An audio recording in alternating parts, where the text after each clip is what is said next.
Imagina que você está nesse mundo. Você faria algo diferente? A nossa história começa hoje com uma sacerdotisa muito bonita, no dia da chegada do grande herói. A cidade inteira o recebe com festa e ele é tratado como uma lenda viva. Mas de forma inesperada, hoje não vamos acompanhar a jornada do herói. E não, isso aqui não é uma cópia de Solo Leveling. Em vez disso, vamos seguir quem anda pelas sombras. Duas crianças animadas correm para ver o herói. Na praça, no caminho, passam por um homem disfarçado. É uma loucura que você está pensando, seu idiota, grita alguém. O homem vestido como a própria noite é o verdadeiro protagonista da história. Ele está indo direto ao castelo da sacerdotisa. Seu nome é Minold, e ele foi até lá para entregar um último aviso contra Asgard e pegar a recompensa prometida. Diante daquela mulher incrivelmente linda, ele exige o que é seu por direito. Ela diz que lembra da promessa e pede para que ele confie nela. Então revela seu verdadeiro nome, Quimia. A verdade é que o nosso protagonista veio de outro mundo. Ele já cumpriu sua missão de salvar o mundo, e agora tudo que quer é voltar para sua vida normal. Quimia, no entanto, pergunta uma última vez se ele tem certeza de que quer voltar. Afinal, estaria deixando para trás um mundo incrivelmente cheio de maravilhas. Ele confirma que sim e manda ela parar com esse papo furado e abrir logo o portal de volta. Ela parece mesmo triste com a decisão dele e comenta que poderiam pelo menos tentar compensar tudo de ruim que ele passou nesse mundo. Isso muda o clima. O mago responde, irritado, para ela parar com essas piadinhas. A sacerdotisa se surpreende com a reação dele. Ele pergunta: depois de tudo que vivi aqui, o que você poderia me oferecer que realmente compensasse? Olha, se fosse comigo, eu pediria algo bem especial, mas isso é só a minha opinião. Ela diz que pode dar qualquer coisa que estivesse ao alcance dela, sem pensar duas vezes, exatamente o que quer. Frango, isso mesmo. E também filé de porco. Ele reclama que não vai continuar num mundo onde a comida é ruim. Ela pergunta: é só isso? E ele responde: não, também quero um PC gamer e internet rápida. Não aguento mais ficar tanto tempo sem jogar meu jogo favorito. Nosso protagonista é igual muita gente por aí, viciado em games e mangás. Sem conseguir mudar a cabeça dele, Kima decide cumprir a promessa. Eles vão juntos até o local do portal. E ele nem lembra quanto tempo se passou desde que chegou nesse mundo. Mas, para o retorno, primeiro ele precisa ficar no centro do círculo mágico. Ela também precisa remover o selo sagrado da mão dele, um tipo de marca mágica que o fazia obedecer às ordens da sacerdotisa. Quando ela remove a marca, ele pergunta se ela não tem medo. Afinal, sem aquela proteção, ele poderia matá-la ali mesmo. Ela responde com firmeza que não se importa, e que vai cumprir sua palavra de qualquer forma. A última etapa seria remover os poderes que ele ganhou em Asgard. Afinal, ele não deveria voltar à Terra com habilidades mágicas. Mas nesse momento, ele a agarra pelo pescoço e a levanta no ar. Sem entender o que ele pretende, ela escuta o que ele tem a dizer. Perder meus poderes seria burrice. Eu nunca faria isso. Ele a solta no chão e ela finalmente entende. Ela tenta avisar que a magia negra pode consumi-lo em outro mundo. Mas você acha que ele ligou? Ele mesmo abre o portal para a Terra. O que ele precisa era se livrar da marca sagrada. O resto ele já dominava. Mas antes de ir, ele pega algo no bolso e entrega para Kimi. Antes de ir, aqui está um presente. E espera nunca mais ver sua cara. O protagonista desaparece pelo portal, deixando para trás a sacerdotisa. Linda, sim, mas agora furiosa, gritando que aquilo ainda não acabou. O lugar onde ele aparece parece ser um antigo apartamento. Ele estava confiante, mas sem certeza de que o plano daria certo. E deu. Ninguém sabe quanto tempo se passou, mas seu quarto não tem nem poeira. O celular ainda está com a bateria cheia, o que o deixa feliz. Afinal, ele vai poder jogar de novo. O problema é que não tem internet. E pior, ele nem pagou a conta. Enquanto isso, do outro lado da cidade, os soldados estão em uma missão secreta. Nem mesmo eles sabem qual é o alvo. O comandante não responde quando perguntam o que eles estão caçando. Ele apenas sai correndo em direção à área de risco. Pelo caminho, eles veem um garoto mexendo no celular. Bravo porque o Wi-Fi caiu. Confusos, os soldados comentam: ué, essa área não estava bloqueada para os civis? O que esse garoto está fazendo aqui?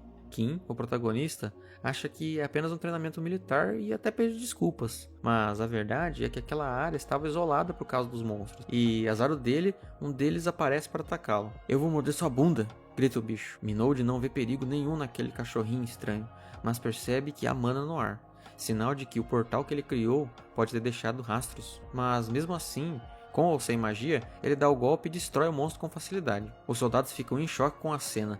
Já o protagonista percebe que mesmo sem mana, o treinamento físico que ele teve em Asgard valeu a pena. Ainda sem entender como esse tipo de monstro existe na Terra, ele tenta perguntar aos soldados que quase desmaiam ao ver sua presença. Por ordem do comandante, o grupo logo o escolta para fora da área de risco.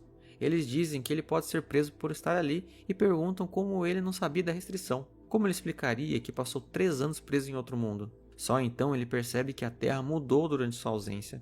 Ele passou 2 anos em outra dimensão E nesse período, algo inédito aconteceu. Dungeons começaram a surgir pelo planeta e monstros invadiram tudo. Junto com isso, apareceram pessoas com superpoderes, os chamados Despertados. E a Associação de Caçadores foi criada para tentar controlar esse novo mundo. Mas antes de Kim ser levado para outra dimensão, os humanos despertos já haviam eliminado monstros. Há muitos e muitos anos, eles nunca foram uma ameaça real para a humanidade, por isso a surpresa dele agora é enorme. Os monstros estão ganhando a guerra.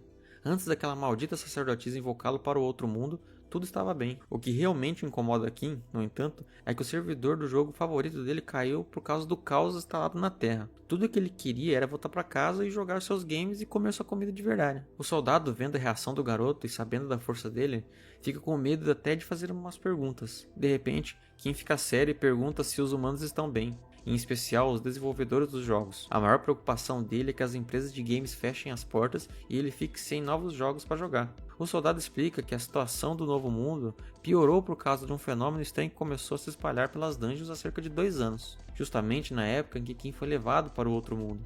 Um dia, do nada, as dungeons começaram a surgir com mais frequência, ficaram maiores e os monstros passaram a sair delas antes mesmo de serem exploradas. A quantidade era tão absurda que a humanidade não dava mais conta de combater todos. Por isso, várias cidades foram evacuadas e isoladas. E mesmo com o mundo em colapso, Kim ainda estava pensando nas empresas de videogame. O soldado pergunta quantos anos ele tem, quando descobre que Kim tem 21. Avisa que ele vai precisar se alistar logo e que os 20 e poucos anos se passam no piscar de olhos. O soldado revela que agora o serviço militar é obrigatório e dura 5 anos. Tudo por causa das dungeons. Kim percebe que está encrencado. Aquela vida tranquila que ele sonhava pode nunca acontecer, como se fosse destino. Ele recebe uma mensagem do governo avisando que precisa se apresentar no dia seguinte na Divisão X. Depois de sair da zona de risco, ele vai direto para uma lan house. O objetivo? Jogar alguma coisa e se entupir de besteira. Para ele, nada supera a MMORPG e ser atendido por uma funcionária bonita e gentil. Após matar a saudade dos games e da comida decente, ele pesquisa sobre as dungeons e descobre que a convocação militar é obrigatória. Se não comparecer, será preso. Isso o deixa furioso. Não pelo perigo, mas porque é forçado. Com os poderes que ele ganhou em Asgard, ele poderia acabar com todas as dungeons do mundo. Mas, por algum motivo, sua energia demoníaca está enfraquecida. Mesmo assim, graças ao treinamento, ele ainda é incrivelmente forte. Quando percebe que os servidores dos jogos estão com problemas por causa das dungeons, ele decide resolver isso pessoalmente.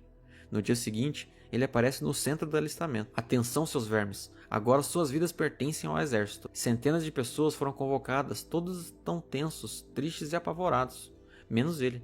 Kim é o único que aparece feliz com isso. No local, ele vê a semelhança entre os soldados da Terra e os executores de Asgard, e acha os caras estilosos, mas em Asgard ele apanhava direto. Então ficava no ar se ele admira mesmo ou se tem gostos meio diferentes. Então eles perguntam: antes de começarmos, levantem a mão quem queria entrar para a Associação de Caçadores, mas não teve tempo. E ninguém levanta a mão. Sabem que lá o tratamento é outro, né? O salário inicial, por exemplo, é de 3 milhões, mas claro, ninguém, né? Um bando de fracassados mesmo. De repente, Kim levanta a mão com firmeza. Senhor, quero me voluntariar.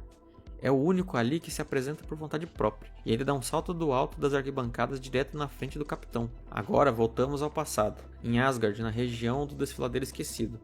Anos atrás, Kim explora uma dungeon. Ele explica que, como mago das trevas, usa energia demoníaca, diferente dos magos comuns, que atraem energia do ambiente. Só que, para os magos das trevas, coletar essa energia de forma natural é ineficiente. A melhor forma de consegui-la é enfrentando criaturas poderosas dentro das dungeons. Enquanto observa os corpos de aranhas mortas ao redor, ele espera o chefe do lugar aparecer. Assim que todos os monstros menores são derrotados, o verdadeiro chefão do desfiladeiro aparece buscando vingança. Kim não hesita. Ele sabe que, para restaurar sua energia demoníaca, a melhor estratégia é destruir os monstros mais fortes com tudo que tem. Essa cena aconteceu 645 dias antes do retorno dele à Terra. Atualmente, Kim está tomando um café com o comandante do batalhão. Como foi o único a se voluntariar para entrar na Associação de Caçadores, está aguardando a formação oficial da equipe. Quando perguntam se ele tem algum motivo especial para se tornar um caçador, Kim responde que ainda tem assuntos pendentes nas dungeons. Depois de um silêncio meio constrangedor, o comandante ri, sem imaginar que o verdadeiro objetivo de Kim é recuperar sua energia demoníaca. Além disso, todas as dungeons do país são controladas pelo exército. A corporação dos caçadores é formada por pessoas extremamente fortes, e quem mostra o talento pode subir no ranking e ganhar várias vantagens sem limite de crescimento. O plano de Kim é usar suas habilidades de Mago das Trevas para explorar as dungeons sozinho, subir de nível bem rápido e conseguir muitos benefícios. Enquanto sonha em virar um general, o responsável pela corporação chega à sala do batalhão. Kim percebe que o comandante do exército fala de igual para igual com o sargento da corporação. Assim que entra, o sargento pergunta se Kim tem o mesmo que é preciso para ser um caçador. De cara, Kim não curte muito o sujeito. Pensa que, se todo mundo na corporação for assim, vai ser complicado. Pede então para ele subir a janela de status e mostrar para todos. Kim comenta que em Asgard nem usava essa função, achava inútil. Quando tenta abrir, o sistema mostra erro. O sargento, curioso, insiste em ver. Kim explica que está bugado. O sargento se irrita com a resposta e a cena muda. Agora estamos no centro do treinamento, onde a caçadora San-Hoa está na sala do comandante. Ele elogia muito a garota, dizendo que ela é incrível como pai, que é general. Ele até afirma que não está elogiando só por isso, mas porque ela realmente merece. San-Hoa fica sem graça com tanto elogio. Nesse momento, o comandante vê pela janela um carro chegando e comenta que é novo parceiro dela. Vamos recebê-lo. Enquanto isso, Kim é levado pelo sargento da instalação da brigada para um teste. Com um tom arrogante, o sargento avisa: não se anima muito. Você só está aqui porque é um caso especial. Se fosse por mim, já tinha sido descartado. O teste era simples, na teoria. Mover uma pedra 1 centímetro no limite de 10 minutos. O sargento explica que o mineral é uma pedra vermelha super resistente, formada dentro das dungeons. Um recruta comum nem conseguia fazê-la tremer. Mas você, Kim, precisa mover pelo menos 1 centímetro, diz ele, com desprezo. Para ele, Kim não passa de um sortudo. Murmurando com raiva, ele completa: vamos ver se esse pirralho tem mesmo algum talento, seu lixo. Enquanto isso, o comandante e a garota de cabelo azul chegam para assistir ao teste. Eles comentam como Kim já demonstrou força física acima do normal e que o status dele está bugado, algo bem fora do padrão. Diferente do sargento, o comandante tem boas expectativas em relação a Kim. Ele observa a pedra, analisa rápido e acredita que é possível movê-la. Kim então dá um soco na pedra e ela simplesmente explode. A pedra literalmente evapora na frente de todo mundo, deixando todos em choque. Agora sim eles vão acreditar que esse cara é um monstro, mas talvez eu tenha exagerado um pouco, pensa Kim. A cena corta de novo e agora vemos vários recrutas exaustos, tentando subir uma montanha durante um treino puxado. O responsável, o sargento Lee Suho, é famoso por aplicar os piores exercícios da corporação, mas pela primeira vez alguém parece estar se divertindo. Kim sobe a montanha tranquilo, como se estivesse indo embora da escola, depois de sua aula vaga. Ele então pensa: se não fosse esse peso no pé, eu acho que eu estava voando. Comparado ao que passou em Asgard, aquilo era um paraíso. A comida era boa, a rotina era organizada e ele tinha tempo livre. Ele sabia que se destacasse poderia usar a sala de computadores. Subiu a montanha como se fosse uma brincadeira. Quando chegou no topo, comentou: já acabou? O instrutor não acreditava na velocidade dele. E Kim terminou a escalada muito antes dos outros, em 21 minutos. O normal era levar pelo menos 1 hora. E o melhor, ele ainda tinha feito uma aposta. Se completasse o treino em menos de 30 minutos, ganharia uma folga. E conseguiu. O instrutor, mesmo surpreso, ficou feliz por ver um talento assim e avisou: vou ficar de olho em você. Finalmente alguém interessante aqui. Nos dormitórios, os recrutas conferem os resultados dos treinos pela janela de status. Kim também ficou curioso, mas como a dele continua bugada, ele não consegue acessar. Ele se lembra dos treinos em Asgard. Só de pensar já sente um calafrio. Os outros perguntam o que ele vai fazer com a folga, e todos riem e conversam de forma leve. Kim, que sempre foi solitário em Asgard, cercado pela escuridão, acha aquela interação nova, mas não dá muita importância. Assim que pode, ele corre para a sala de computadores da corporação para jogar. Para ele, dormir 2 horas por dia já é o suficiente. Em Asgard, ele dormia 1 hora por mês. Um mês se passa desde que Kim entrou na corporação. Nos dias de corrida, quem não completar 40 km em até 2 horas ficava sem almoço. Enquanto os outros caem na exaustão, Kim parece bem, como se nem tivesse corrido. Ele nem precisava da própria garrafa de água, oferecia aos amigos como se fosse nada. Enquanto alimentava uns pintinhos, uma mensagem geral foi anunciada. Em algumas semanas, o período de treinamento chegaria ao fim. Muitos não seriam aprovados. Isso preocupava o comandante. Ele chegou a dizer: com o nível atual de força e a vontade de vocês, quem for para o treinamento de adaptação nas dungeons vai morrer. Essa frase deixou Kim curioso. Que tipo de treinamento é esse? Ele pensou. O comandante explicou que, às vezes, mesmo depois de derrotados, algumas dungeons não desaparecem. Nesses casos, os recrutas são levados para treinar dentro desses lugares perigosos. Isso deixou todo o pessoal apavorado. Ver o medo nos olhos dos recrutas deu até uma certa satisfação no comandante. Ele ainda disse que o próximo treino seria domar cavalos e completou: a melhor forma de treinar é com disciplina firme. De fato, um cara meio estranho. Depois desse aviso, o clima entre os recrutas ficou mais tenso. O comandante então anunciou que os melhores ganhariam uma folga de 3 dias e 2 noites, mas ninguém pareceu empolgado.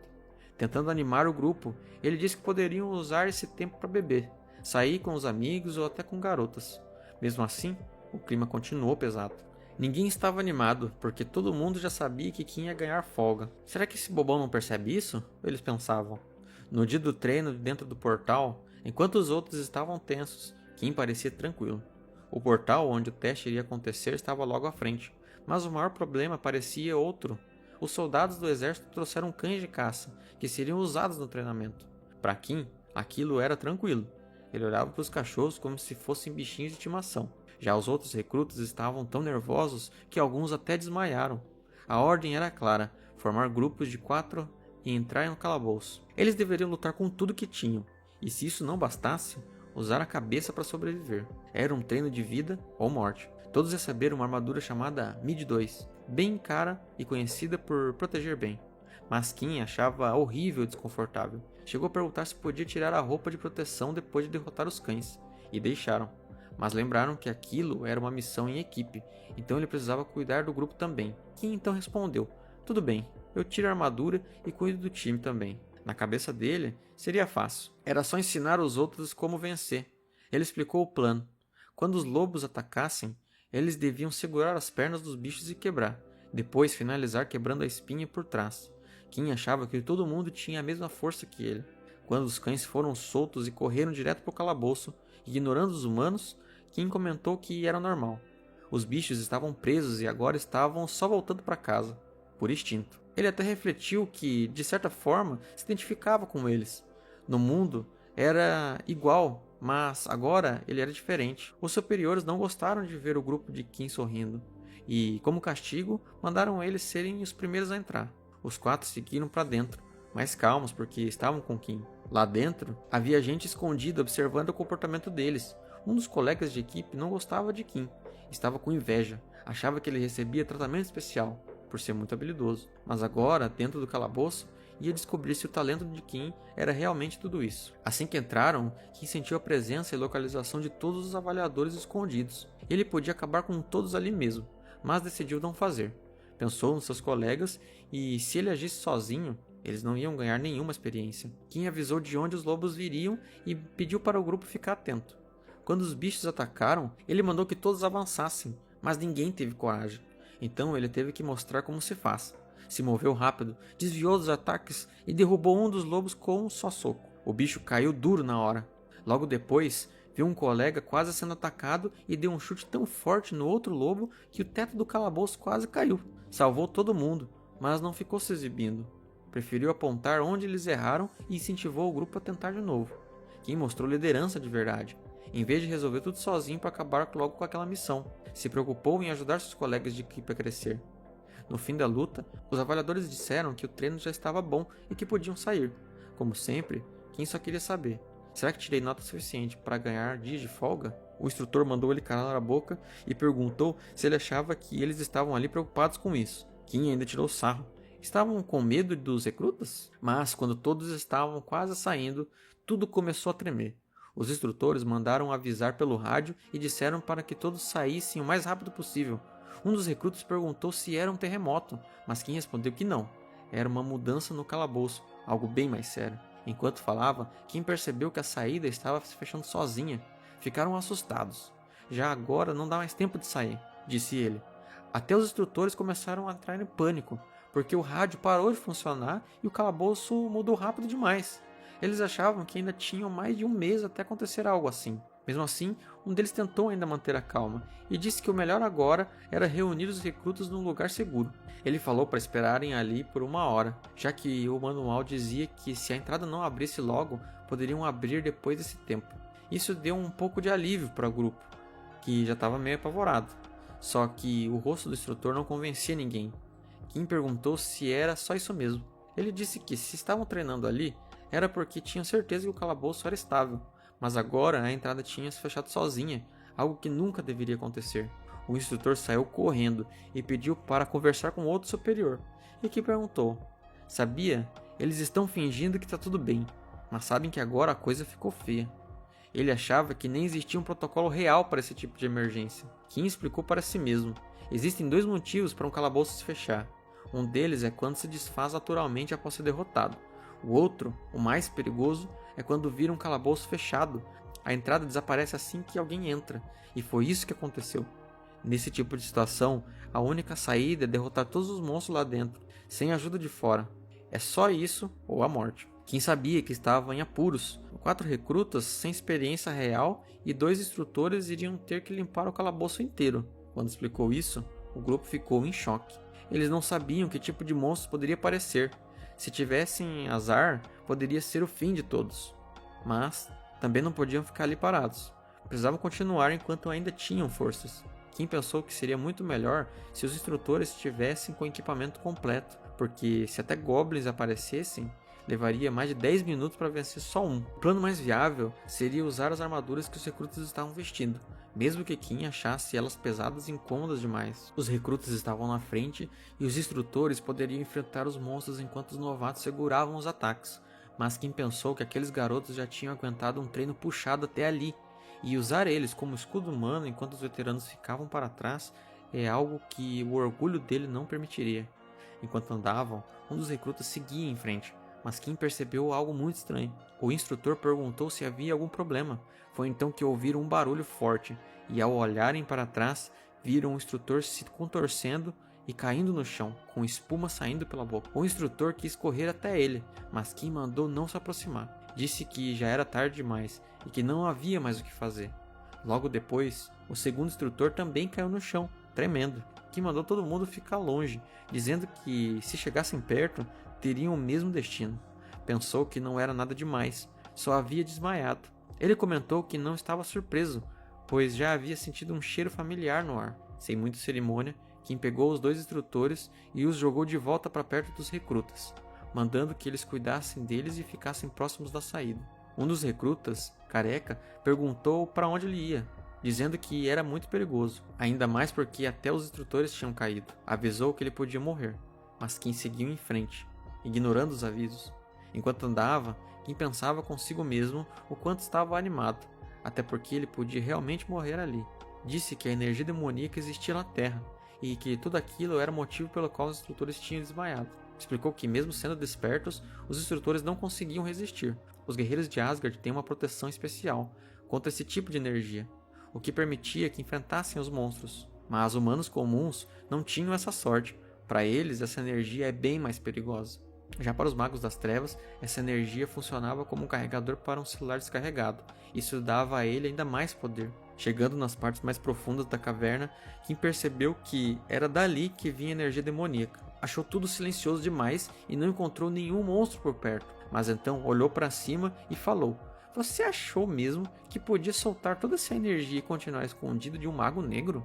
Ele nunca imaginou que encontraria ali um cão das sombras. Disse que só porque tem o mesmo nome que os cães de caça normal, não quer dizer que são parecidos. Essa criatura era infinitamente mais perigosa. Contou que da primeira vez que viu um desses animais foi 1 ano depois de ser levado para Asgard, e que quase morreu naquele encontro. Sem hesitar, Kim armou um soco e mandou o monstro para longe com um só golpe, agradecendo pela refeição. Mas mesmo derrotado, ele pensou que o cheiro do sangue ainda era horrível, e que a quantidade de energia demoníaca que saía do corpo era absurda. Por isso, os cães das sombras eram tão difíceis de matar. O sangue deles era venenoso e fazia a pele de humanos comuns parecer podre ao toque. Kim então absorveu toda aquela energia, ficando cada vez mais forte, mas comentou que nada disso afetava magos das trevas como ele. Depois disso, viu que o seu celular estava com apenas 5% de bateria. Lembrou de já ter visto um desses cães em Asgard e se perguntou por que tinha um aqui também. Ele pensava que os monstros da Terra eram normais, mas pelo jeito que os outros reagiram, parecia que era a primeira vez que um desses aparecia ali. Mesmo sendo só um acampamento de treinamento, ninguém estava preparado, e a chance de um monstro viajar sozinho de outra dimensão até ali era quase impossível.